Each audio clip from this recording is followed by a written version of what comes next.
Welcome to the hottest movie review on the internet today, the A-List Review.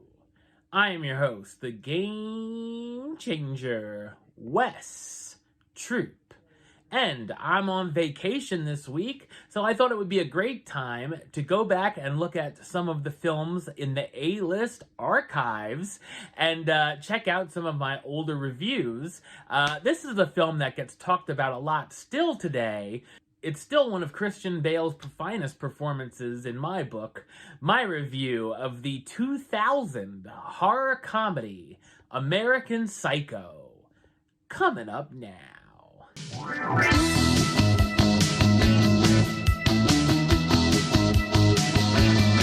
Patrick Bateman, a young, successful Ivy League businessman, has a humongous secret. He moonlights as a psychotic serial killer. Set off by one of his co-workers' business cards, Bateman really begins to lose it and wants to make his colleague his latest victim. When he realizes his urges are getting harder to control, can Patrick keep up his secret hobby, or will he finally get what's coming to him? So what did I think of American Psycho? I thought it's an intriguing horror comedy. It's directed and co-written by Mary Harron, who's also known for directing I Shot Andy Warhol and The Notorious Betty Page. Yes, it's a nice blend of both horror and very dark comedy between the psychopath chasing his victim through an apartment hallway with a chainsaw, keeping bodies in a closet and a head in the freezer, and berating and killing homeless people to fill his urge.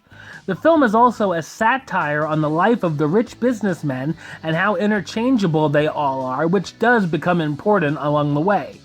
It's fun seeing Bateman trying to live a normal life, trying to fit in, dealing with his fiancée that annoys him, and trying to keep up with an affair on the side.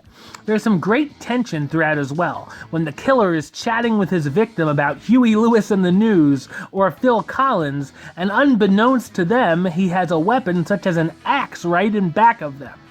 There is some gore, but probably not as much as you'd expect, as most of the kills are surprisingly off-screen. That didn't stop the film from almost landing an NC-17 rating though, but it had to do with a three-way sex scene that's pretty awkward.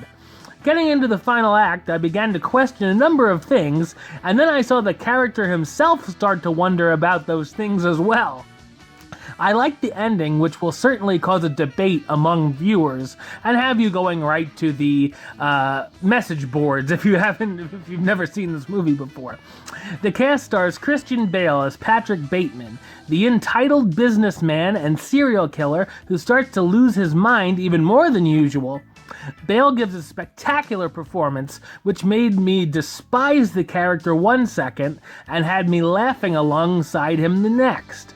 Also included Willem Dafoe as Donald Kimball, a detective on a missing persons case that Patrick is responsible for, Jared Leto as Paul Allen, Patrick's co-worker he becomes insanely jealous of, Chloe Sevigny as Jean, Patrick's secretary he has a love-hate relationship with, and Reese Witherspoon as Evelyn, Patrick's vexing fiancée clueless about his other side. American Psycho is an extremely original and entertaining film that will have you on the edge of your seat and pondering what could possibly be coming up next. Number-wise, I'm going to give it, get that drum roll ready, it gets a 10 out of 10, which gives it the A-list rating of A-list approved. That's right, it gets the A-list seal of approval. Alright, well that's the show. I'll be back with another review very soon. But until then, don't forget to subscribe right here on YouTube. youtube.com/westside515. Like the show on Facebook, facebook.com/WesTroopAlist. And of course, you can follow me on the Twitter, Instagram, and Letterboxd at WesAlist. Until next time, Troop out.